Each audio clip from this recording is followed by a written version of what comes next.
What's up, Wisconsin? Happy New Year. Back in the Inside Wisconsin show. Trevor, John here on YouTube and wherever you listen to podcasts. J.A., Happy New Year. Happy New Year. So I love that we kind of had two anniversaries on this show. We have like the season, the start of, hey, this is the news. And then here's the start of the new year, even though they don't quite. But this is good. We have a new year. We're into whatever this year is. I think technically this is the fourth year now we're into doing this. It or is. Is it fourth? Yes. 21, 22, and 23. I feel like we've got a great starter. I hope for everyone that's watching and listening. But I know for us, like, we're in. Joyous day. Bring in, I notice you're wearing some Brewer payoff today. And look, I have some Brewer old school stuff. Look, listen, not that guy's ever going out of style. So if there's our kind of, this is your hint, America, Wisconsin. Hi. Here it is. The manager of the Milwaukee Brewers, the man who, listen, he came with Counsell. I'm not over the Counsell thing. I have the stages of grief. I'm not in denial. Anger is like number 2, and I'm over all the other ones, but I'm kind of still angry. But we are super happy that Pat Murphy is here, and I have been fortunate enough that I got to know Pat a little bit when I was in Arizona. From when I was in Arizona, 96-ish to 99-ish, and Pat was there for almost 20 years, coached the Arizona Sun Devils, great program there. And so I was there when he brought a team to the College World Series, went to Omaha for the first time in 1998. And so it's kind of good to reconnect with him. And it's one of those things where you never know the station in life where you are and this person is and where you might find them again. Yeah, right. Here I was, weekend guy in Phoenix, Arizona. And he's, the manager, still fairly new. It was only his 3rd or 4th year at Arizona State. And now 25 years later, I worked at ESPN, and now he's the manager of the Brewers. That's a hell of a thing. Jeez. And listen, the idea of this show is to get to know these people outside of just what they do.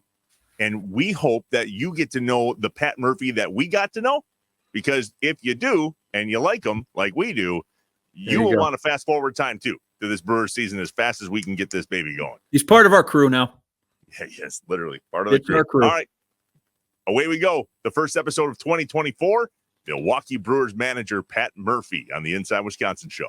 The Inside Wisconsin show is brought to you by American Family Insurance, Aaron's Company, Blaine's Farm and Fleet, Capital Credit Union, Festival Foods, Quick Trip, Miller Lite, North Star Mohican Casino Resort, and the University of Wisconsin-Platteville. Hey, remember to subscribe on YouTube, leave a review, smash the like button, just get with us.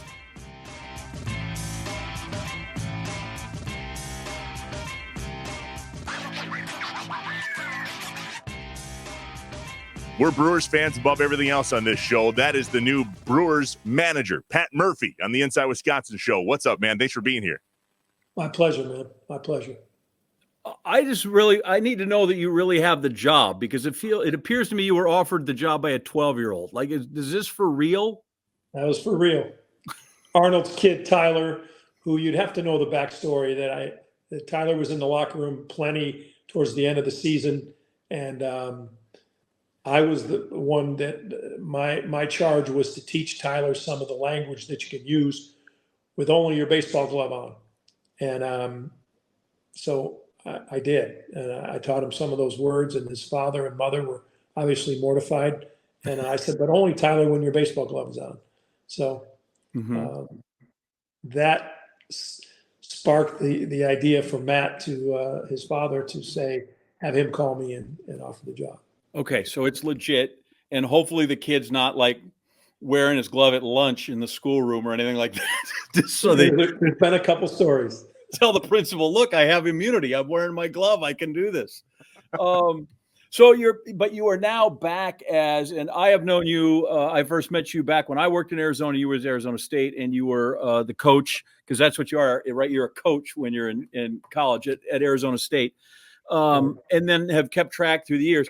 Tell me what excites you about this opportunity that is different than San Diego, where you were a big league manager, but you were brought in to replace a guy. Like, I feel like this is your own thing now, wholly. But what is it about this that is unique and has you jazzed?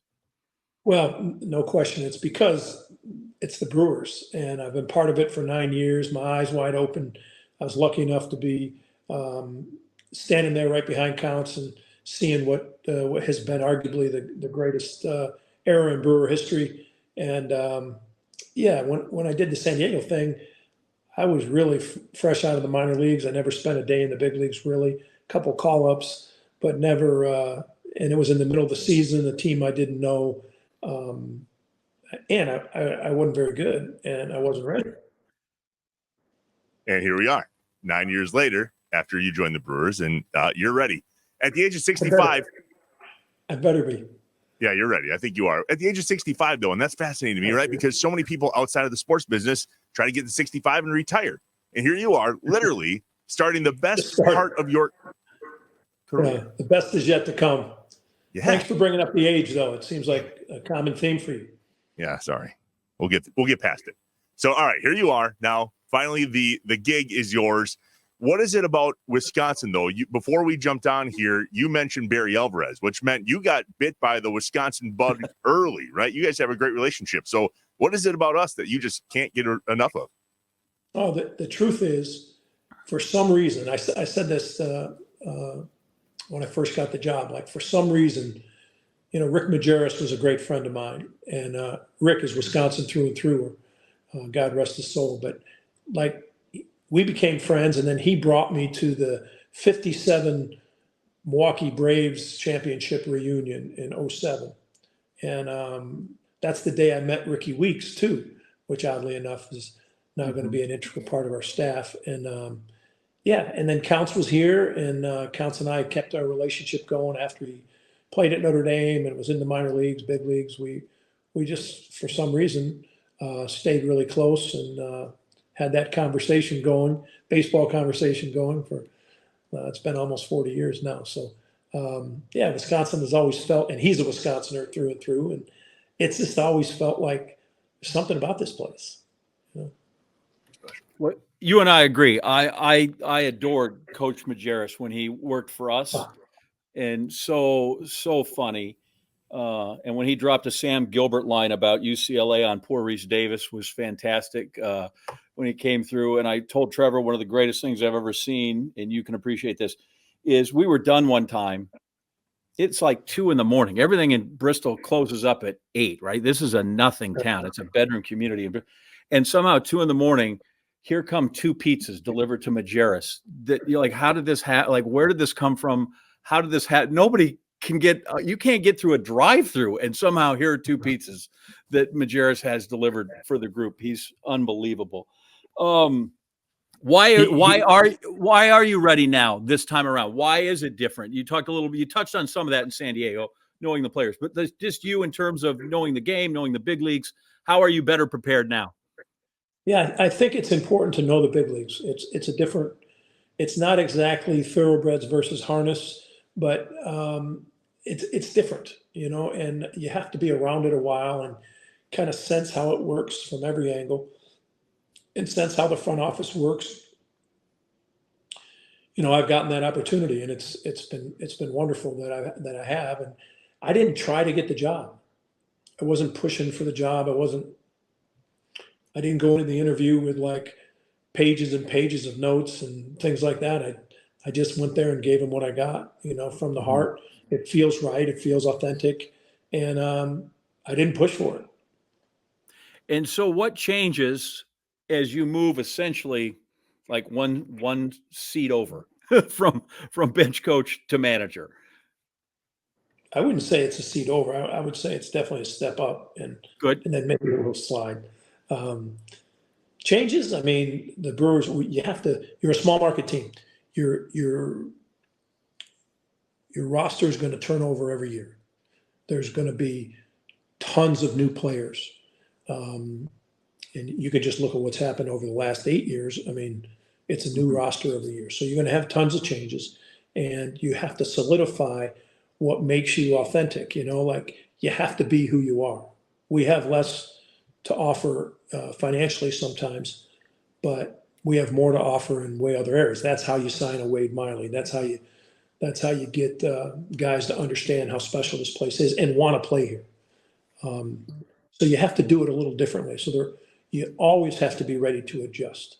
Wholesale changes. I mean, yeah, there's going to be things that that I would do different than Craig, but not necessarily better, but just more that fit what I think this particular 2024 team needs.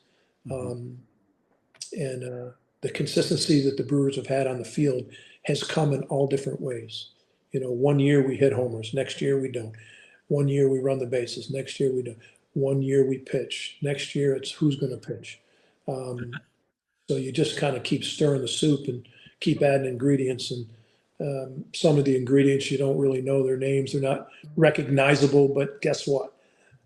We end up with a good situation. And the league this year is kind of at its crescendo. I mean, like all the teams are at a point where they're ready to win. You said something interesting there that they want to play in Milwaukee, right? They want to be a Brewer. How do you get that across to the guys on what it means to be a Brewer, small market team, yet you really got to want to be here? You know, our players sell it pretty good. And our former players sell it really good. If you talk to Moustakas, or you go out and talk to Vogelbach, or you go out and talk to Chassin or Corey Knebel, or any of the guys that have been here, I think you're going to get a pretty favorable response about what it's like being in Milwaukee, how they're taken care of off the field, how their wives and children are taken care of, you know, how the fans treat them. I mean, there's just so many great things about it. And our stadium is incredible. You know, it's a cool place, man. By the way, I think who's going to pitch is the eternal question for anybody who's ever coached a baseball team ever, no matter what. Guys at the Little League World Series, right? Because their kid threw 5 innings. What do I do to get back so that in 3 days he can throw again? No doubt. I feel like if you solve that, you can manage anywhere, anytime. That's right. You managed more than 1,000 games in college, listen, and you won 75% of those. What can transfer from there? Because that's game experience, right? Those are situations that are going to come up. You just have different pieces. But what translates in terms of that experience? Well, I know a lot of things not to do that I did back then. You know, everything helps. Everything you do helps. You know, before the show, we were talking about my football coaching days. Those days helped. It established certain things and certain habits that stick with you. Yeah, I mean, college baseball is much, much different. Managing a college baseball game is exponentially different. But there is value, you know, keeping your composure, the leadership, the players are watching. You know, that's something I never considered before. Like, really? They're watching me? You know, like, yeah, they are. So exude what you want to come across, regardless of what your guts may feel. What is exponentially different? Like, because to the late guy goes, okay, there's 9 innings. You got to get 27 outs. You know, Well, you're sure. Everybody on the Major League Baseball roster is a Major League Baseball player, right? And you might have some prospects in the other one. But you know, what changes? Well, think about it. Like, start at the most fundamental point. The Bat Boys. Have you seen the Bat Boys in the big leagues? It's incredible. These guys are on it. You've seen the Bat Boys in college? You know what I mean? I used to let my kid do it, and then I realized after 1 inning he didn't want to do it, so he'd hire his friends to do it.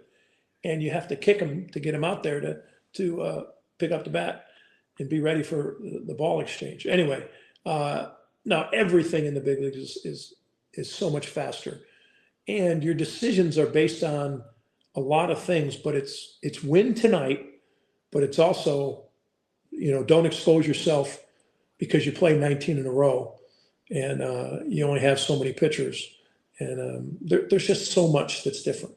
You know, the ability to handle the bat is way different because in college you're facing a lot different arsenal than you are in the big leagues. So your decisions to run and to give up, take chances on outs, it's just way different. How do you have to adjust yourself to losing? Because in a good program in baseball, you win 75% of the time. And if you can win 60% in the big leagues, you can go to the Hall of Fame. So how do you deal with that? Because that becomes a different sort of equation if you bring it home every night. That's on my list of things to get good at. You know what I mean? Because I'm not good at it.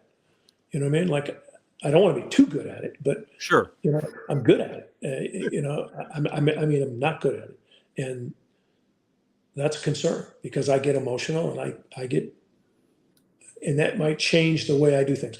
Now, having young children, that'll keep you in check because then you go home and you're like, wow, if any morsel of this trickles on that, then I'm a piece of what. So I feel like that keeps me in check, but it is on my list of things I've got to do. I got to make sure of and make sure I understand, and even seek help about it. Really, to be honest. Yeah. You talk a lot about love and discipline. Is that kind of where that comes in, and what does that mean to you? Yeah, that's my man, Harvey Dorfman again. I got kids. I'm raising my kid by myself. I'm at ASU. I'm the head coach. My daughter is living with me, but she's freshman in college, so she's helping, and I'm raising this kid, and I don't know what I'm doing. And he said, Murph, it's love and discipline in that order. When they get to become teenagers, it kind of gets pretty close. But then until then, it's love and discipline, and make sure they know it. And love from them is spelled Time. And that was his parenting advice, and I've never forgotten it.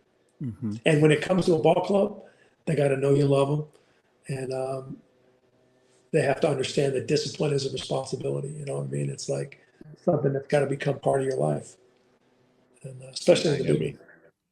So if you're in South Bend or if you're in Tempe, like you're in charge of going to get players, right? So you can create the team you want. Here you are, for the most part, given a team. How does that change? Because do we enjoy the fact you don't have to go chase 18-year-old kids to come play for you anymore, and you can just deal with what you have? But it's a completely different aspect as well. Yeah, I think it's gotten pretty hairy, I guess. From talking to my buddies in college, they say it's gotten pretty remarkable how recruiting is these days. I loved recruiting. I loved it. And, it was a great, the art of juggling, you know what I mean? And just trying to keep as many possibilities alive and know what you need and how can you really tell and who is this kid? Who's he going to become? But now, no, you don't have to do that. I do get involved. I do talk that we have an open ended communication with the front office about guys they're interested in acquiring and, thoughts about that. So I appreciate they include me. But yeah, they do an amazing job of look what they've done. I mean, they've brought in enough to give us an opportunity to win. So yeah, winning's fun. So but how we win is new today as well. You talked about how the game has changed.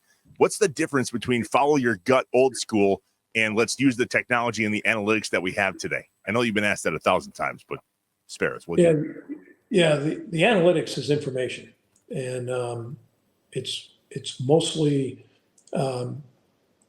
pregame and during that week before that series, we will have all that data in, and we'll take into account matchups, and that'll help us make decisions. Because with my naked eye, standing from the dugout, we don't have a great view. We really don't. And you got to watch the game after on video, and then you have to understand that this data is kind of like double checking your eyes. So a lot of time you can see what you see and you feel what you feel. Hey, this player's been under it for a while. He's been pressing a little bit, and you kind of know where he's at. That can alter your decision. And then there's times when you're like, hey, you know what? This guy needs our support right here. I'm leaving him in. He needs us to trust him. I'm leaving him in. Those are the gut type things. But the data really gives you, and then you can see the variance between this is what I'm feeling and this is what the data says. Wow, there's a huge discrepancy. You're like, wow, I better be feeling it pretty strong because the data is telling me, the information is telling me that this is a better matchup or this is the time to get him out or whatever it might be. What does your data tell you about bunting? Yeah, the data usually says that giving up an out, if you're going to sacrifice bunt, giving up an out isn't always as valuable. There's times in the game when it is, But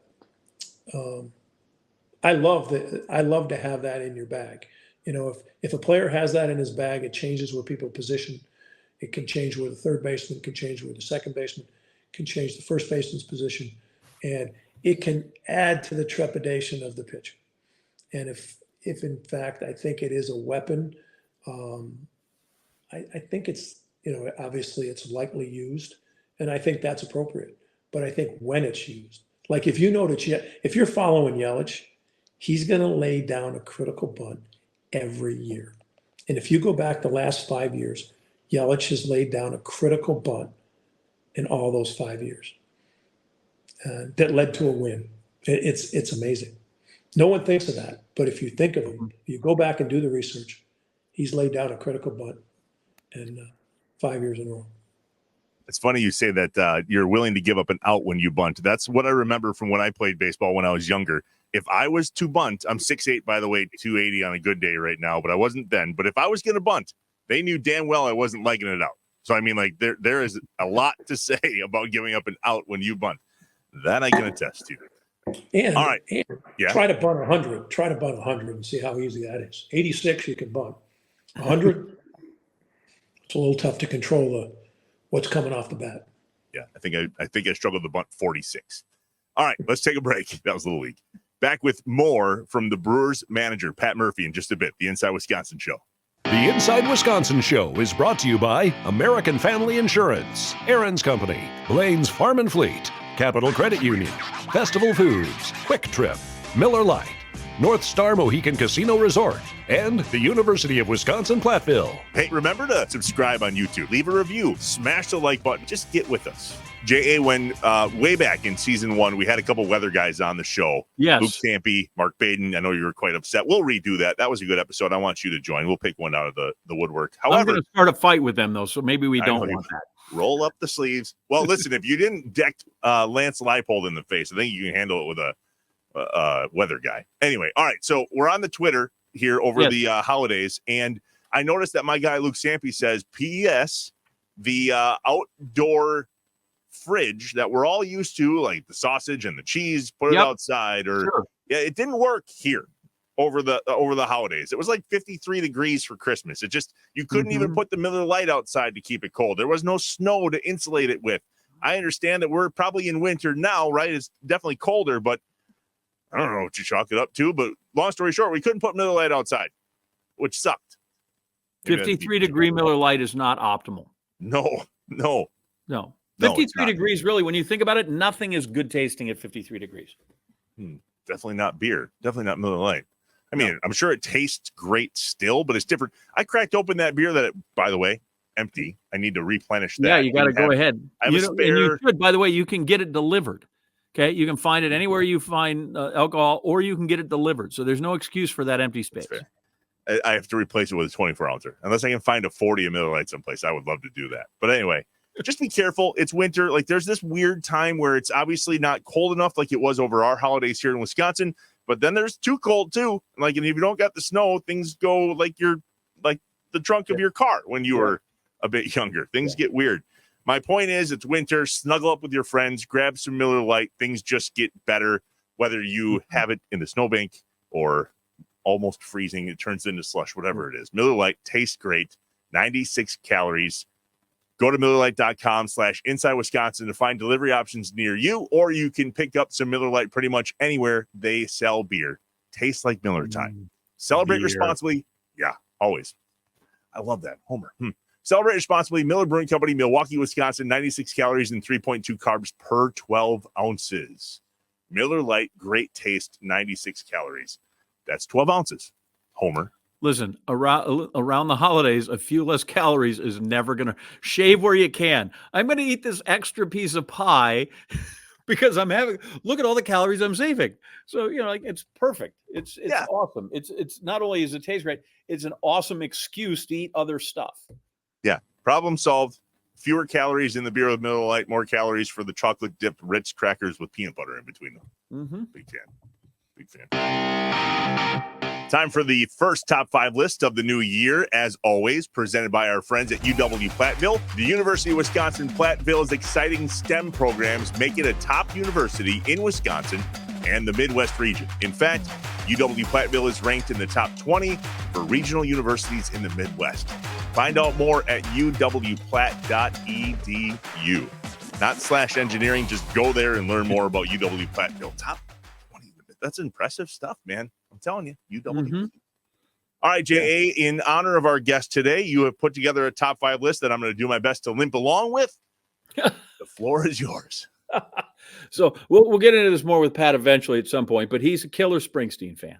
Yeah. Right? He loves Bruce Springsteen. And we've told the story, I think, before, where I had a bootleg album from a concert one time, and he's like, "You got to be kidding. I got to hear that thing." And so I lent him the album, and then he stayed. I left to get a different job. And, eventually, like, I think it's gone. And somehow it evolves back, and an old SID, he's still an SID, but when I was there, Doug Tamaro, and eventually gets back into my hands. Tough. He's a Springsteen guy. I, too, love Bruce Springsteen, even more than Garth Brooks, who should, it's okay. Play at Lambeau Field as Springsteen. So we're just in honor of Pat. Here we go. I'm going to give you my top 5 favorite Bruce Springsteen songs. I'm going to admit if I've heard them or not. It's a list that almost everybody who has seen the future of rock and roll, and its name is Bruce Springsteen, probably has. There's probably one common one in all of them, depending on where it ranks, is one thing. But listen, Rolling Stone ranked the top 100, so that's it's a wide playing field. It's a deep pool that we're trying to go through. Okay, so here we go. Okay, number 5 is Thunder Road, which is off the Born to Run album. Thunder Road, okay. a great first line. When I go to classes and teach kids about leads and grabbing people, screen door slams, Mary's dress wave, like a vision, she dances across the porch as the radio plays, Roy Orbison singing For the Lonely. It's an amazing thing. Brings you. Okay. Bad news. I just played it back here behind the scenes. I don't know that one. So Thunder Road. All right. Sorry. Number 4, which is just one of the ultimate great rock and roll party songs, and Rosalita. Rosalita come out tonight from his very first album. I believe that's on Greetings from Asbury Park. And now the first song on that is Blinded by the Light, but Rosalita, jump a little lighter. Rosalita, my company, the record company gave me a big advance. The other thing is I used to listen to that. My roommates and I in college, we'd listen to that song and see how many free throws we could shoot during that song. Little Nerf hoop was up, right? It's a really go-goer. It's probably a 5 or 6 minute long song. So that was part of it. Number 3, deep cuts, or should I know these? No, you should know these. Rosalita, you should totally know. This one's a deeper cut because this is a cover. He did a cover of Bob Dylan's Chimes of Freedom, which is just an amazing song to begin with. And his interpretation of it is amazing. I think that's on like a EP record that he did that. I don't know that it's on any specific album, but you should hear Chimes of Freedom or listen to the original Bob Dylan. Still fantastic. Okay. Number 2. Nope, that was 3. This is 2. Yeah. Number 2 would be one that's probably specific to me. It is probably one that is not hugely popular. I'm trying to think what album it's on. Anyway, Better Days. It's called Better Days. These are better days. It's a poor man, my friend who's living in his own skin and can't stand the company. I'm halfway to heaven, but only a mile out of hell. But I feel like I'm coming home. It's a great song, and I used it one time illegally, because when you're in local news, you don't ever fill out the ASCAP music reports for a deal when John Daly actually won the British Open, which sounds really odd, but it worked. Better Days. These are Better Days. That's number 2. And number 1 is obviously just the greatest rock and roll song ever. When Bruce went to record it, he said, the only goal I had was to make the best rock and roll song ever. And he did with Born to Run. Okay. And so that one you should know. If you don't know Born to Run. Oh, yeah, I know that one. Good, because I was going to say, because then that will be our first show of the year and our last show ever. There's been a couple things that have made you want to not do this with me anymore. That's the one, huh? This would be the ultimate so far of all the deal breakers. This would have been the ultimate deal breaker. If you don't know Born to Run, okay. I do. If tramps like us, if you don't know that, Oh yeah. I'm playing it here because I don't want it to go over there. Because if it goes over there on the mic, then we're gonna get muted. But yes, I 100% know this song. 100%. 100%. So there you go. Thunder Road, Rosalita, Chimes of Freedom, Better Days, Born to Run. Don't you think Santa Claus is Coming to Town was pretty good? Your 5 maybe vary. Oh, my 5 would be the top 5 songs he's ever made because that's probably the only ones I know. And I do know You're Born to Run. Probably a Dancing in the Dark, Born in the USA, Hungry Heart kind of guy. Hungry Heart, great song off the river. The Glory river Days. itself. Glory Days. Yep. That's again also off of Born in the USA. But to your point, there's a top 100. And like the only other person that I know that has a top 100, Garth Brooks. Maybe Beatles, Rolling Stones. Sure. Yeah. Different eras, man. I get it. And I'm glad you two have this bond over this album because it probably had a lot to do with why he's able to join us on the show today. Good for you. All right. The top 5, JA's top 5, not the top 5. JA's top 5, Bruce Springsteen. Feel free to make it yours too. You could do worse. All I'm saying. Yeah. Leave your top 5 below. I mean, tell us what your top 5 are compared to JA's. Because I think everybody will have Born to Run, and then the other 4 will be different. I'm not sure that this is going to cause more drama than you never having a cannibal sandwich or tiger meat for Christmas. But by all means, sending me pictures of that is gross. It's gross. It's awful. Sorry. Like, here's a pound of ground chuck. We put some onions against. What is that? Like, make it effort. One word response. Gross. That was it. Yeah, it's gross. We're back, the Inside Wisconsin show. Trevor, John, and the 20th manager in the Brewers history. That's Pat Murphy. Murph, we talk a lot on the show about the people, the stories, and what we call the statriotism of Wisconsin, the zealous patriotism that we have for our home state. Have you felt that from Brewers fans in your 8 years here? Like, it's just different for us, yeah? I have felt it. I mean, they just seem like they're level-headed, for one. They're consistent, and they're straight shooters. You know what I mean? Like it is what it is, man. And they're not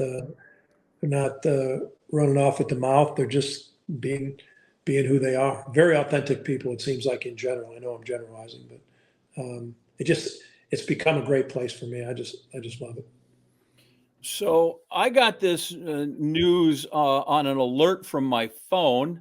How did you hear that Craig Counsell was leaving the Brewer organization for the Cubs? How did I learn of it? Yeah. He told me, the day that he accepted the position. And your reaction was what? I was happy for him,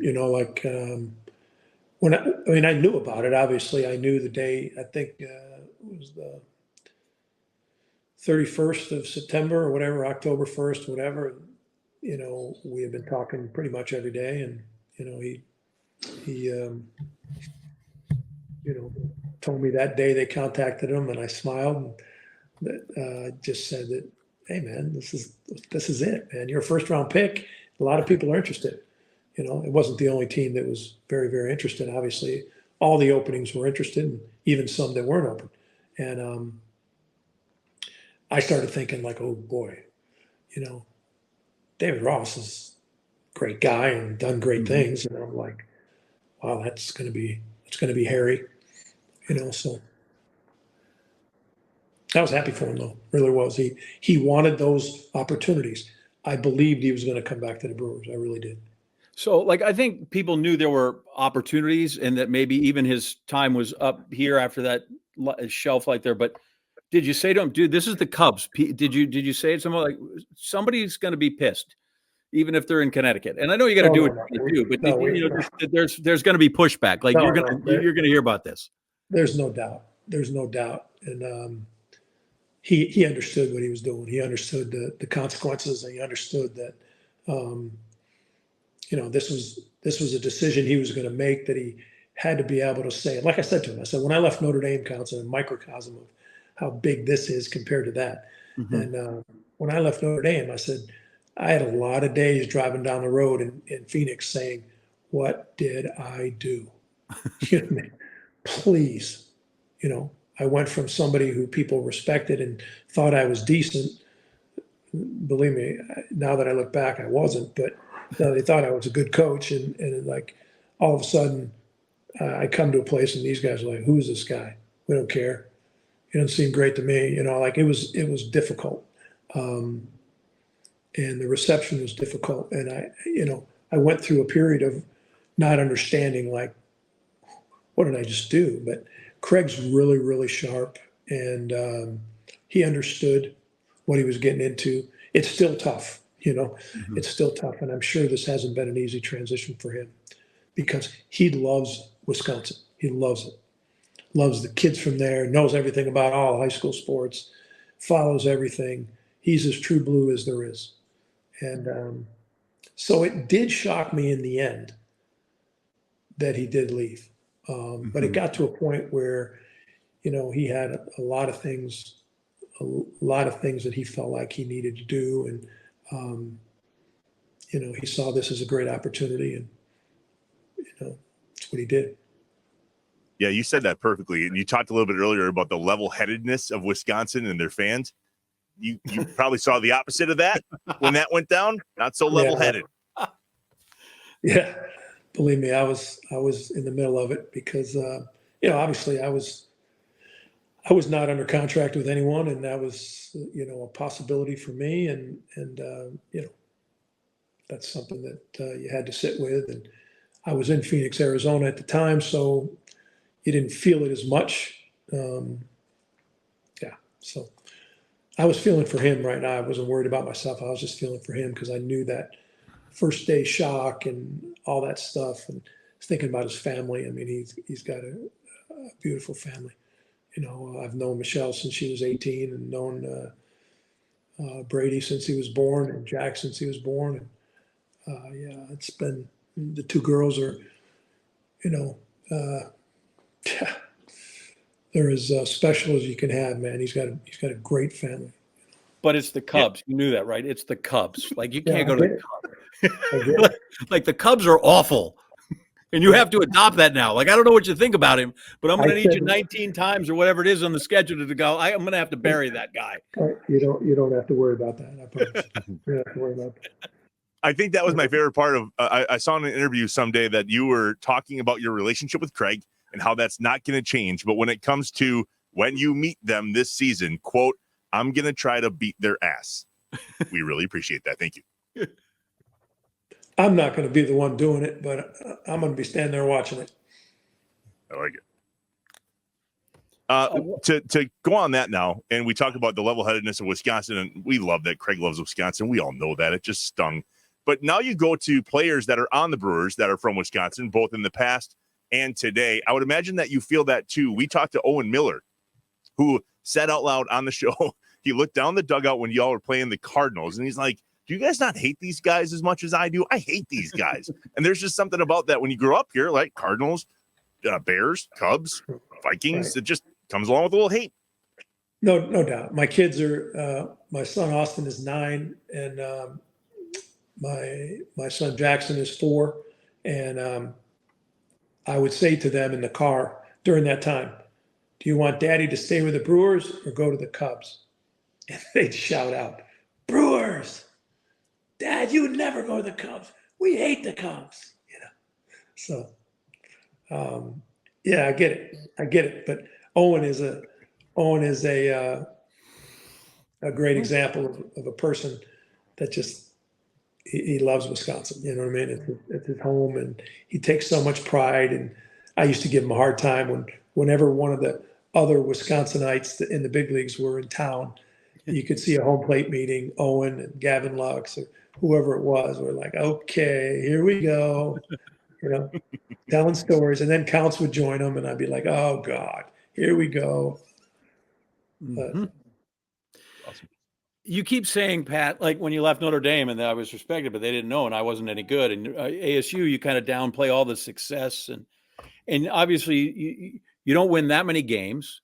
You don't end up an integral part of the Padres organization. You end up integral part of the Brewers organization without knowing a hell of a lot of baseball. But how are you different from the guy I met the first time with a really good team when you were 40 and 25 years down the road now? Yeah, man, I'm way different. I think the game teaches you a lot. And if you surround yourself with great people, and I've been lucky enough to have so many great people around, that it teaches you. I look at it like we're all under construction, right? We're all just constantly changing and doing things. And if you're willing and you want to be good, if you true want to be good and you want to impact people, and you want to, and your priorities are right, and your ego, you realize this is something that's really dangerous. And I think that over the years, I've had enough great opportunities and been lucky enough to get those opportunities, that you're forced to change or get out. You can't survive unless you keep changing and keep adjusting. I've had injustice happen to me, and then feel sorry for yourself for a while, and then you're like, how could this happen? This is bull crap. They did this to me, or that, and then you just kind of invert it and realize what great things became of it. Why it forced you to change, and why again.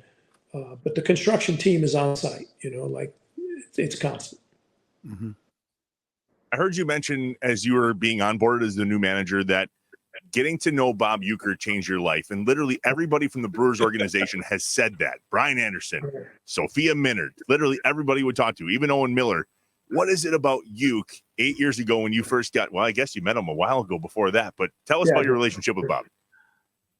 Yeah, I also met him at that 57 reunion back in 07 with Majerus. And he's just authentic, like that's what you see is what you get. It's Ueck. And but to see him now day in and day out, I'm telling you guys, it's an incredible story. Day in and day out, he's in the clubhouse. He knows every player's name. I don't know every player's name.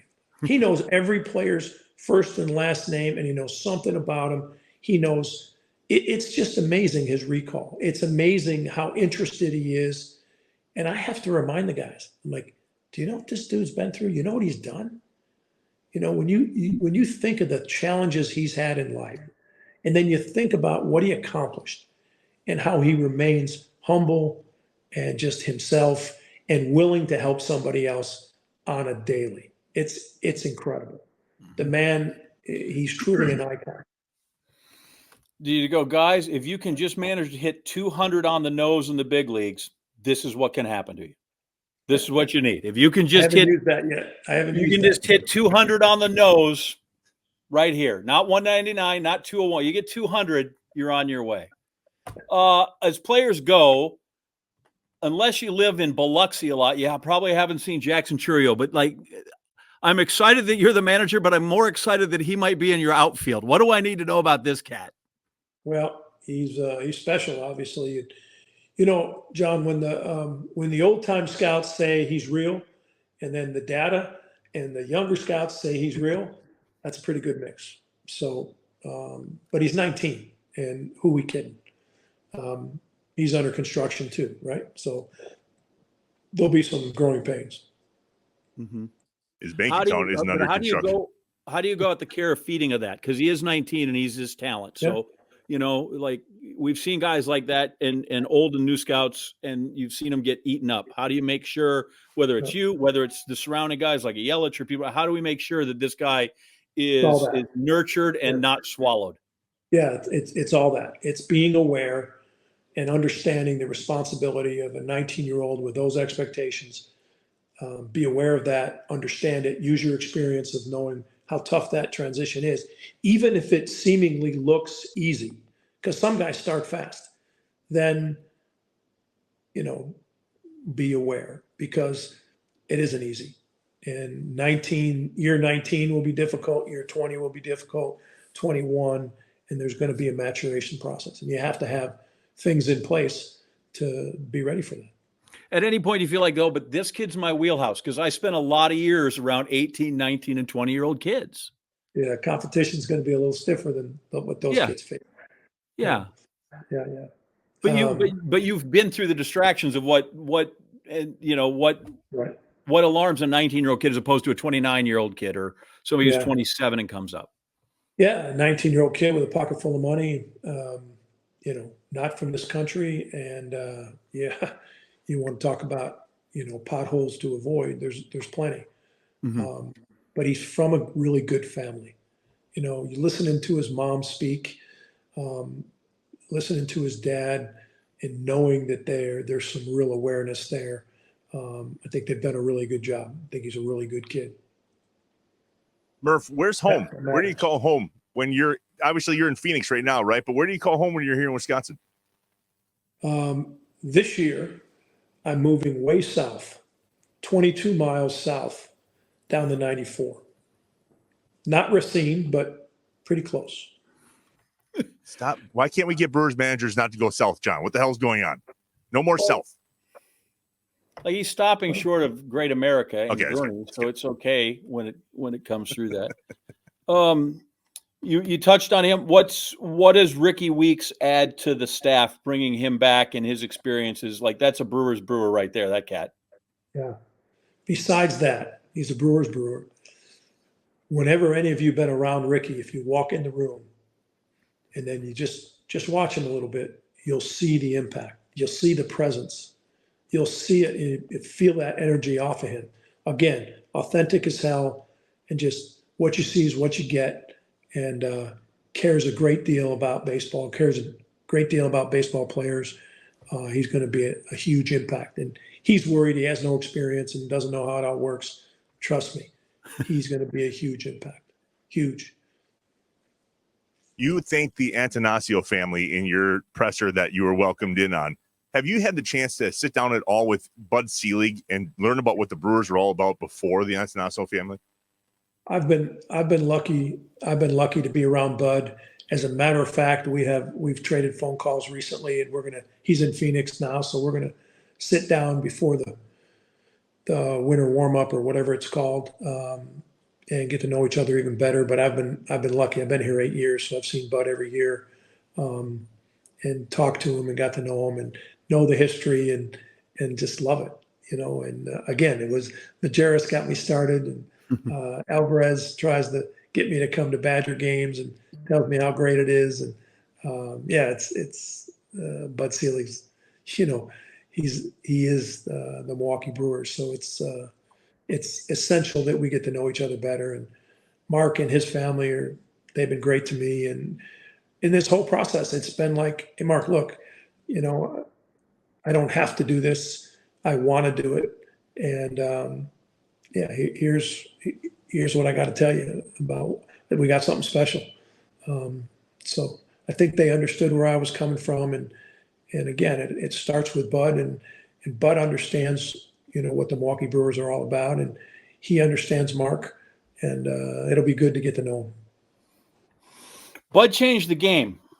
Expanded wild cards, expanded playoffs. The game's changed now, and I sit back and I watch and I think to myself, do I like the pitch clock? Do I like the shift, the not shift?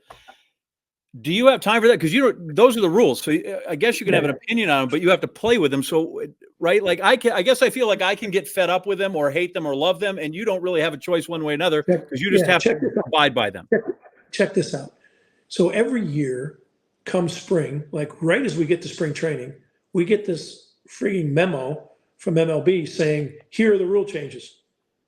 And we're like, none of us are like totally shocked. They've been talked about a little bit, but we hurry up and memorize the memo and get all the changes. And you know what you come to know after this will be I think this is my 10th year in the big leagues, maybe.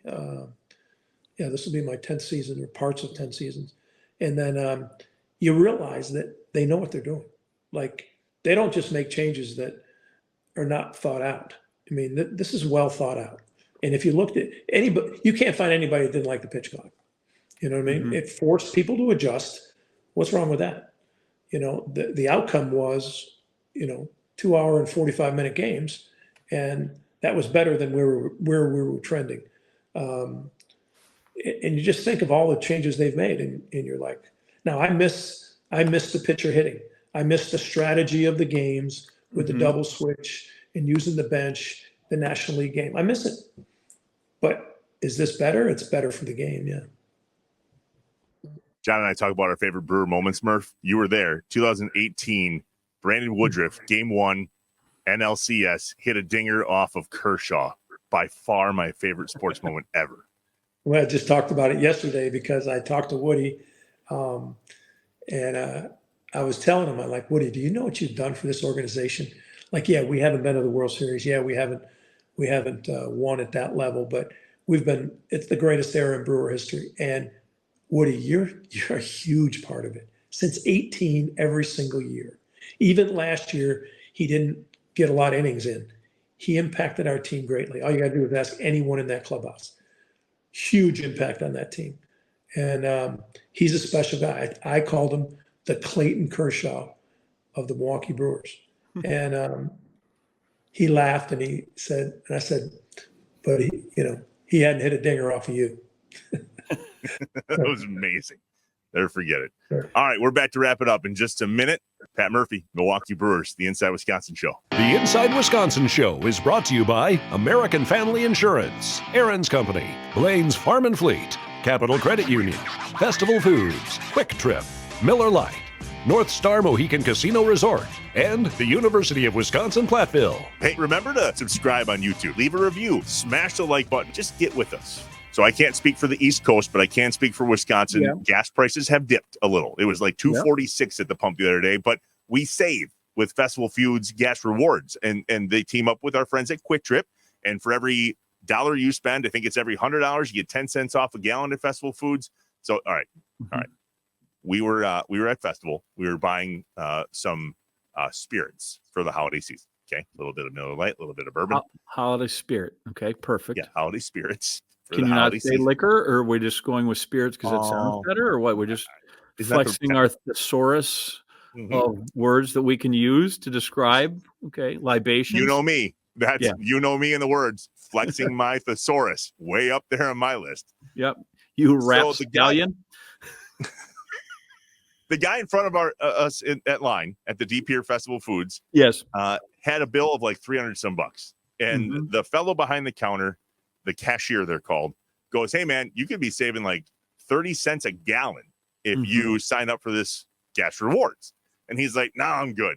To which I'm like, fumbling, going, "Use mine. We can do this." Apparently that's not allowed, but we tried. So did you really try to use the? Oh yeah. Why wouldn't I? I mean, listen, if he's not going to get the rewards, why wouldn't I try? Festival Foods frowns upon that. I've learned. I did ask him. Didn't work. Oh, that's the holiday spirit, though. Yeah. Well, hey, give and give, right? So he was willing to give us his points. He didn't want to take them for himself. I was willing to receive that gift, and unfortunately, that's not allowed. However, these things are non-transferable, is what you're saying. I missed that on here. Program subject to terms. Yeah, I got it. Okay, but however, we have our own savings here, so that's the point. Very good. Go to Festival Foods, get the gas rewards. You will save at the pump with our friends at Quick Trip, and have killer spirits for your after the holiday get-togethers. Just try. And open the spirits after you've gotten the gas and gotten home. We're back to wrap it up with Pat Murphy of the Milwaukee Brewers, the Inside Wisconsin Show. All right, a few for me. You let the cat out of the bag before we came on the air, Murph. You've never been to Lambeau Field. How do we get that to change? We got to give you a bubble? Like, what do you need? A suite? We can make it happen. I don't need a suite. Just let me know. I would love to. I love football. I love the Packers. I can go way back. Bart Starr, Zeke Bradkowski, 12. Bart Starr, 15. Elijah Pitts, 22. Horning, 5. Taylor, 31. Wilbur Wood, 24. Travis, 23. These are things, by the way, 26. These are things, Trevor, people should know. Yeah. Carroll Willie Dale, Davis, 84. 87. 89. Carroll Dale. Willie Davis, 87. Yeah. Morris Stroud, that was the Kansas City Chiefs. Buck Buchanan, I think, was 89 too for them. If we 86. Go back. Buck was 86. I think so. We're going to have to do this numbers thing, me and you. Yeah, you guys let me know when you're done. Go ahead. We got to get into the numbers thing eventually when we come through. So, Trev, go ahead. Man. All right, last one. I saw you talking with Greg Matzik from TMJ down in Milwaukee about this whole over-under of getting ejected thing. And I know that you're a different man and you don't think you're going to be ejected. Why don't you think you're going to get ejected not even a single time this year? Are you challenging me? Are you betting me? Are you betting me? Nope. No. Should I bet you? I don't think I should bet you. I've seen Angel Hernandez calls balls and strikes. He will test a man's will. I love Angel. Love him. It's because you're not hitting. I won't be ejected. Why'd you get ejected when you took the scorecard out there that one day? Was it last year? It's a great story. But yeah, I got ejected. One person in the building knew that it was going to happen, or knew that there was a possibility it was going to happen. You. And no, there was another person. I won't reveal his identity, but he's on the team. Anyways, he had mentioned to me, he goes, "Hey man, let him have it about that. We can't just take it like that. Like, let him have it. Let him know that they screwed us yesterday." Anyway, I go up there and I don't say a word to the umpire that's now the third base umpire, and I don't say a word. And he looks at me and he calls me Tank because I call him Tank. He goes, "Hey Tank, well, what's the problem, man? You ain't speaking to me today? You think I missed those calls?" And then I looked to the crew chief and I said to the crew chief, I won't say his name, I said, "Hey, you heard what he just said. He started it." And I said, "Yeah, you missed all those calls." He goes, "No, I didn't. Those right there. You guys look at a different box than we look at. You're wrong." I said, "I'm just telling you missed them." And that changed the game, in my opinion. "You're different." And I said, "Well, you're different." And then we started saying things not so nice to each other.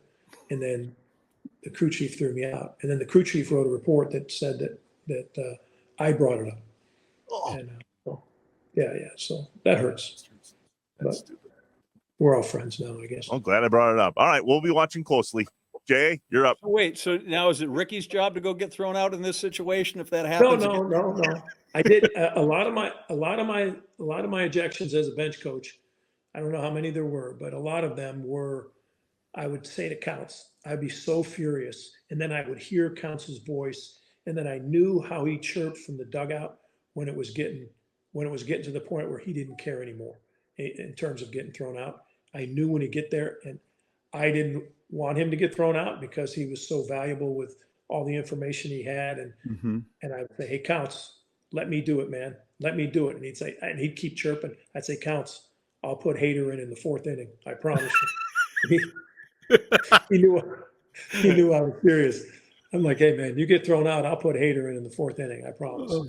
So then, you don't know when the high leverage situation might be there in the fourth, and you got to bring that guy in for a key out and see what happens.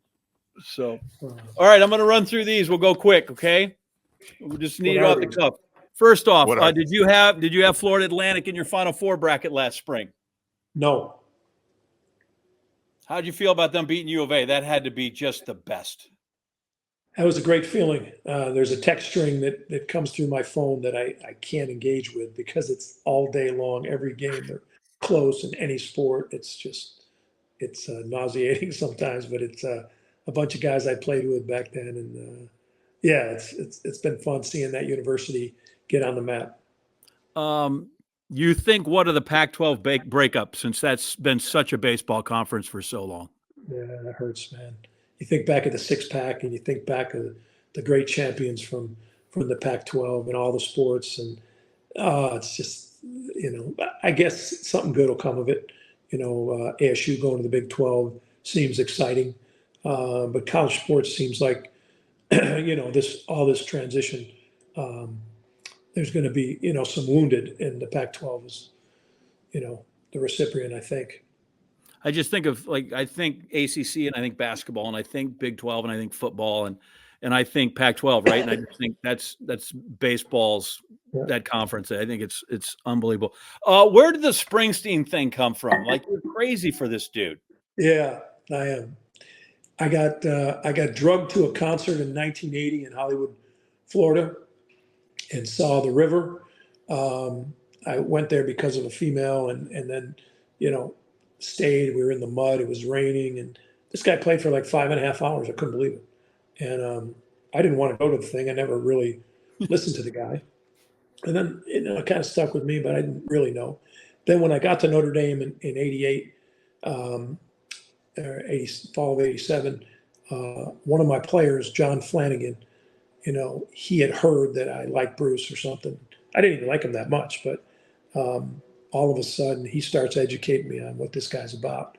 And man, I'll tell you, it's been a love affair ever since, man. The guy is, man, I'll tell you, you want to talk about a guide. This guy's unbelievable, man.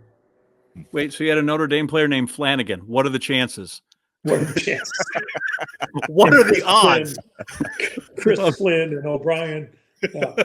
Who could have guessed that was the case? Do I have this right? The 1998 ASU World Champion College World Series team. That was a Thunder Road team, right? Didn't you used to pick out every year? song? Every year we had our motto included a Springsteen song, so it was Thunder Road. It's a town for losers. We're pulling out of here to win.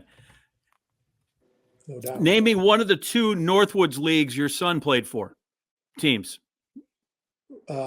Chinooks and Kenosha. Very good. Trev, Trev knows all things Northwoods League. That's Kenosha, Kingfish, Lakeshore, Chinooks. Yep, he's right. I mean, of course he's right. Give me your best no money minor league baseball player story. Brasso, Mike Brasso. What do you mean no money minor league baseball player? Like you're playing in the minors, you got no money, but it was the best time of your life. Give me one. I lived in a bus with my daughter's mother. We didn't have a bathroom. And the bus was in Salem, Virginia. And the bus, they said, was being designed for the Oak Ridge boys, but it didn't have a bathroom, so they didn't accept it. So they parked it next to this motel, the Salem Motor Inn in Salem, Virginia. I lived in that bus. The beds that they built were wooden planks that weren't long enough. So I put milk crates and a pillow on top to complete the bed.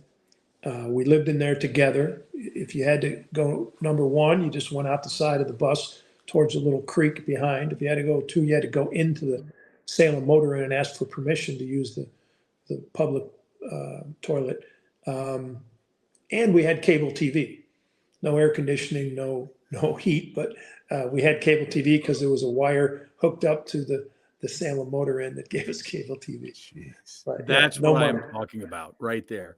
Do you still play the 9 game at the hotels where you have to make the digits make a 9? Explain that to Trevor. How'd you know about that? Okay, so I know Doug Tamero. I know people. All right, so what happens is we get off the plane, we're walking down we get on the tarmac, and our traveling guy is giving us the hotel rooms in envelopes, and your name, and then there's your number. So I get on the staff bus, and then the ritual is everybody gives me a number that tries to stump me that it doesn't equal 9 in some way. So nobody's ever stumped me. David Stearns thought he had me and said that, well, you can't do it that way. I'm like, Dave, it's my game. I did it. I win. So I was in a room in Omaha that year in 98, and I was in room 1142. And I'm like, good Lord, what am I going to do here? And it was 1 times 1 was 1. 4 minus 1 was 3, and then I squared 3 and got 9. So I'm like, I feel like I'm in. Stearns says you can't square things. And I'm like, come on. Of course you can. I'm a proud Mizzou guy. This hurts me. How come you recruited over my guy, Ian Kinsler, and brought in Pedroia? I didn't recruit over him. I feel like you recruited over my guy. It's the best thing that ever happened to the Tigers. Yeah, I know. And one of my many stupid mistakes, but Kinsler was brought in to be the shortstop. Pedroia was the second baseman. Kinsler was a skinny, weak kid with the big swing, same swing he has today that works good. Mm-hmm. I tried to change it and get him to hit the ball to right field more. And it wasn't a great phase in my life, but I moved Pedroia to short and told Kinsler, hey, you can come back, but you're going to play second. He said, no, I'm a shortstop and I can do better. And I offered him a scholarship back, but I said, you're going to have to play second. Mm-hmm. And he chose to leave. And it hurt me because he ends up being a great major league player and an all-star and second base, but still, he was a great player. He had a great temperament for the game, and I knew that. And I look at that as a huge mistake on my part. I really do. Like, I've never even told him that, but yeah. Listen, really my alma mater gained by that. I don't care if he ended up being a big leaguer or not. Give me the best college player you coached. Yeah, I mean, I think Pedroia's got to be it. He just said it when he came to our program, and then he was kind of what we were about. That just set a tempo. In the next 4 years after that, we were in Omaha 3. It's like he just really set the tempo. We're going to be like this. For years, Arizona State was, you could get the best players. You could get Bonds and Jackson. But with the scouts getting so good, you couldn't get those first-round picks or those type of talents anymore. Mm-hmm. So I always thought Arizona State needed to be the Pedroia types or guys that didn't, like Kinsler, who weren't physically able when they came out of high school to do it yet. And, that's where the learning curve comes in, is that you need to be that type of team. And I think that's college baseball. We've touched on Notre Dame. We touched on Arizona State. Is Claremont Mud Scripps one college job or 3? All right. It's the Claremont colleges. There's 5 colleges. Claremont, McKenna, which is the business school, Harvey Mudd, which is the engineering school, and Scripps, which is all girls.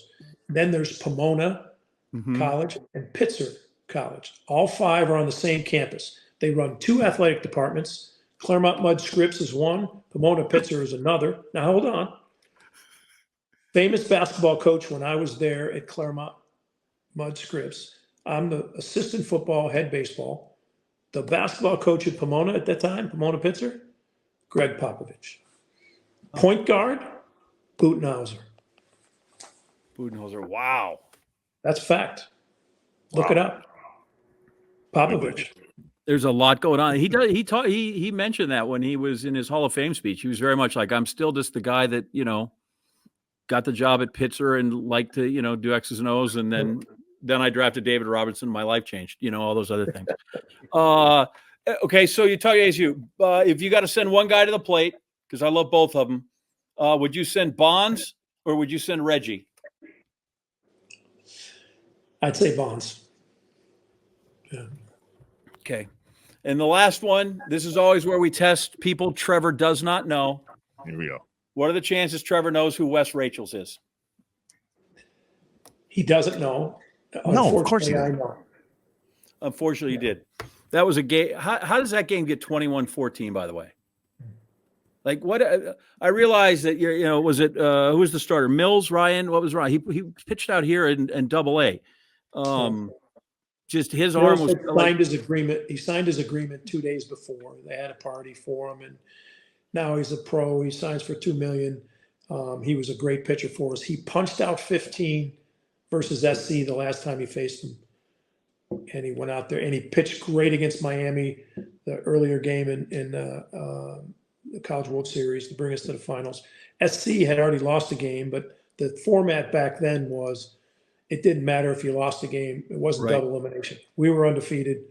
But for TV purposes or whatever else, we play 11 o'clock championship game. And they were coming off, 4 straight wins after getting beat. And, they got to Mills early and he couldn't settle down. And then it was on. And we made it 9-8 at some point. And, yeah. Well, that was the last thing I was going to say. Does that outcome change if it's not the CBS needs a winner on Saturday and it's the ESPN, we give you 2 out of 3? I believe so. Yeah, I believe so. But Jason Lane, who's our third base coach, will tell you different. He hit a grand slam in that game. And I think he gave one up in that game too, but he doesn't usually mention that. But he gives me a hard time. A funny story in AAA. Lane's a guy trying to make it back to the big leagues as a pitcher after 5 years as an outfielder. He's in the Padres. We're in AAA. We're in Sacramento. He shows up that day as a new player from an independent team. And Jason, we both know each other. We've never spoke to each other. And, he goes out for BP, and I'm throwing the last group of BP, and I square him up in the back with the ball. And he looks out, didn't miss a beat. And I have a big smile on my face. He looks out, and he goes, "You've been waiting to do that for a long time." It's funny. I'd be curious. So the next day, we come into the clubhouse, and he has a box on my desk, manager's desk. He has a box, and it says, big card. It says, "Couldn't have done it without you." Open it up. It's his national championship ring. Oh, We got the last laugh again. It is. I'm curious as it goes through because I love Omaha. I love college baseball, even with the aluminum bat ping. How some of those results had changed. I told you before. I was lucky enough to cover a lot of Oklahoma State and Gary Ward, and there were teams that they lost these one-offs where I'm thinking, if you had 2 out of 3, I don't know that you beat Robin Ventura and Pete Incaviglia and Monty Ferris and those guys 2 days in a row, let alone when that comes through. So the beauty is now when you get to the World Series, you will have 7. So there's no rush, right? Like we'll want to win the first one, but you'll have 7. I feel like that's a much better spot for any manager. And I hope that's where we find you in October. We appreciate you visiting with us here to start off our new year in 24. We are thrilled for you. It's amazing. And Trevor and I have said a million times, like, I've seen the Packers win a Super Bowl. I have seen the Bucs now win a champ. I'm here and have been since I was about 7 and saw George Scott at first base and Del Crandall was in your seat waiting for the Brewers to win a damn World Series. So no pressure, but, listen, I need you to win the World Series. It's that simple. Please. Awesome. That's all it is. Awesome. Well, that's the goal. That's where we're moving to. You got to believe it. So let's believe it. Very good, Pat. Good luck to you and the crew. Thanks, you guys. I really appreciate it.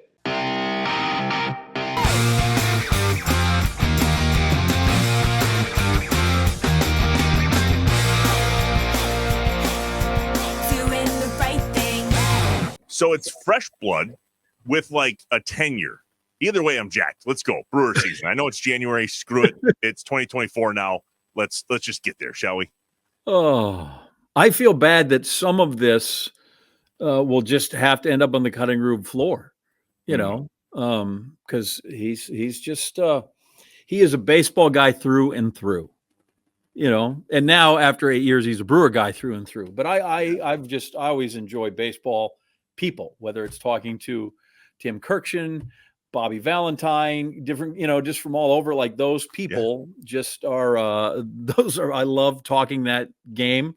And now that I don't have to stay up nearly as late all the time for it, my love of the game is coming back more and more, but I just, I find the thing fascinating. Like, I think we could have just talked about the pitch clock and bunting for a long time. I don't know if that's great for the people, but I'm in, So I try to remember that we're doing this for the larger audience and not just my humoring me because I'd like to talk baseball with the Brewers manager. But I'm with you. Let's start spring training. Ready, go. It was interesting. Obviously, he's got a long time relationship with Craig Counsell, right? And our goal wasn't to make him pick sides because that would be stupid and that's not happening. However, there's only one side of this, Trevor. There's no sides to pick. No. I'm partial to the human side. Maybe that's it. I'm pissed too. Don't get me wrong. I'm just saying, and here I wrote this down, didn't have the nuts to say it to him. February 28th, Cubs at Brewers spring training. That's the first time that they're going to lock horns, whatever that means, right? May 3rd at Chicago. That's the first regular season game where they play each other. May 27th. I don't know what you got on your calendar, but I guarantee you I will be at Miller Park, Sloop, and Fan Field so that when they come out of that dugout, I don't want to start a fight. Start a fight. No. Listen, I lost my voice. I don't know if you know this or not, but I use my voice to make a living. I lost my voice for 3 days when Favre came back in purple. And we're going to boo him. Counsell will be booed. It's just going to happen. There's nothing we can do about it. Okay. These things happen. We should talk about that. That'd be a good top 5 sometimes, some homecoming things we've been to. Because I went, even though I was living out here, I was here for the, when Holmgren returned. And remember Favre went crazy and threw 700 picks? No. Oh, yeah. Seattle came. It was a Monday night, and he threw, I think, 4 at least and probably 5. He was just jacked up and just wanted to show it and threw it all over the lot, and they just got creamed. So, anyway, that's another day. We'll save that. Excuse me. We'll save that for a top 5 list Yeah. for sure. And now it's story time in a different way. What's up on the next episode? First episode here of John, Wisconsin in 2024. What's good? Well, first I'm going to give you a quiz because we're talking baseball and spring training. Do you know how many baseballs usually they take to spring training? Not athletes, how many baseballs? And I know this because I was at Diamondback spring training one year when I'm down there in Arizona, and I just went, I wonder how many baseballs it takes to get through spring training. So I went, and it was a dumb question, and I asked, how many do you think it is? I'm going to say 2,500. 600 dozen baseball is what they order. 600 dozen, 7,200 baseballs is how many baseballs they order for spring training. Now that's as of 25 years ago when I was there. I don't know. But yeah. And so then just my story of the day obviously was to go see how many baseballs I could count, and just asking different players, how many baseball, and, especially you'd go to the catchers and you'd be like, 7,200. Wow. I'm like, how many do you have? And they just look in their bag and all of a sudden like, wow, I got like 13 baseballs. Why do I need this many baseballs? Like you find them everywhere. Yeah, 7,200 baseballs. That has nothing to do with this other than that's today's trivial fact in baseball. Funny. And you should know that 600 dozen baseballs generally how they start. So this is sort of kind of spanning the generations because it was from when I was in Oklahoma, but it was Warren Spahn, legendary baseball player, Milwaukee Braves, old enough that he was a Boston Brave, old enough that like Ted Williams, he took time off to fight in the freaking war and still be the winningest left-handed pitcher ever. And, but it's how the business that I'm in, sometimes just you have curious stories that I will sit back and I find remarkable. And when I write my book that will never actually be written, it'll be a chapter. So we have to go out, and it is on the anniversary of Willie Mays' very first home run, the great Willie Mays, first home run, which was given up by Warren Spahn. Oh. Who knew? So he lives in Broken Arrow, Oklahoma at the time. So we fly out, drive out, and there he is. And we set up, and, it's not, elaborate lights, and we got to make it look good. And we sit there, and I'm doing a little for us, and it's going to go to CBS or NBC Game of the Week or whoever it is. They commissioned us as well. So I'm going to make a few bucks on the side. And so we sit down, and there's Warren Spahn, and we get us up, and there's really only one question, tell me, describe what happened on the day he gave up his first home run. Okay. So he sits down, listen, you knew the guy came with a reputation. He had played some in the Negro Leagues. He was good. And then he hit the home run. I threw him this pitch, whatever it was, and he whacked it out of the park. And I can distinctly remember him saying, it wasn't a wall scraper, right? Like it was a legit home run. He powered it out. Okay, there it is, done. 5 minutes, 10, 12 minutes to sit up. It's 5 minutes. And so Warren Spahn says, okay, you didn't come here to just fill up my day for 5 minutes. So now we're just going to talk. And so we took everything down, and I sat at Warren Spahn's kitchen table and talked baseball and the Milwaukee Braves for an hour. Oh. And his teammate Hank Aaron and Willie Mays and what it was like when they moved from Boston to Milwaukee. And you're just like, now I'm like, okay, I feel like he told me I got to stay. So I didn't waste his time for 5 minutes. But now it's sort of like the alcoholic, right? 1 is too many and 12 is not enough. Should I be leaving now? Because I could stay and talk more. Yeah. I have other questions, but it has nothing to do with, same guy. You know how many pitches you need to be a great pitcher? 2, the one they're looking for and the one to cross them up. Ah, yes. There you go. No matter what percentage of the time they come across the plate. Like, how great is that? You need 2 pitches. Here's the one they're looking for. Here's the one they're not. I'm going to throw the one they're not looking for. Jeez. So that's sort of a baseball edition because of Pat and the new year and the new baseball season, which I know we might be in the depths of winter now, but man's got to have hope. Yeah. So, and it's one of the crazy things that has happened to, and by the way, this is the same golf course I was at. He lived off this golf course. I believe it's called Indian Springs. I think it's probably changed its name now. There in Oklahoma, Native America. It's the same place that I was at when Johnny Bench got the call to get in the Hall of Fame, the old Binger Banger. So the place has been good to me. So, jeez. Yeah, Johnny and came as of today, under 40 days until pitchers and catchers report. There it is. So, and there won't be anybody quite like Warren Spahn, who was amazing, right? Spahn and Shane and Pay for Rain, and was on the night. It was on the 57 team, even though it was Lou Burdett who won 3 games for that team. We didn't, since he knew 1957, we didn't have to go through any of that. But yeah, it's just one of the curious things and one of the cool things that has happened. And like I said, especially because it wasn't just anybody, it was a Milwaukee Brave, right? Like he knew Eddie Matthews and played with him, and knew Hank Aaron and played for him, and threw to Del Crandall and Ernie Johnson's dad. So yeah, would have known. And it's a shame back, that was 30 years ago. Who knew what it was? But yeah, so that was the day that I spent with Warren Spahn at his kitchen table, just talking baseball for an hour, which is kind of how I feel like this episode went with Murph. Like we talked a little bit, and then, like you said, some will be on the cutting room floor, but before we started and afterwards, we kind of talked a lot with him. And it was awesome. Yeah. And then just remember, next time you go to spring training, or if you find a game, go, wow, there's 7,200 baseballs lying around here somewhere. A lot of baseballs being thrown around. There you go. Happy New Year, my friend. Happy New Year. What a way to start it off. Thanks to Pat Murphy, Milwaukee Brewers, for joining us here on the first episode of the Inside Wisconsin show in 2024. I don't want to fast forward life, but I'm jacked. Now I'm jacked. Let's go. Right. Go Brewers. Awesome. All right. For John, I'm Trevor. As you were, Wisconsin. We'll see you next time. Remember to subscribe on YouTube, leave a review, smash the like button. Just get with us. The Inside Wisconsin show is brought to you by American Family Insurance, Aaron's Company, Blaine's Farm and Fleet, Capital Credit Union, Festival Foods, Quick Trip, Miller Lite, North Star Mohican Casino Resort, and the University of Wisconsin-Platteville.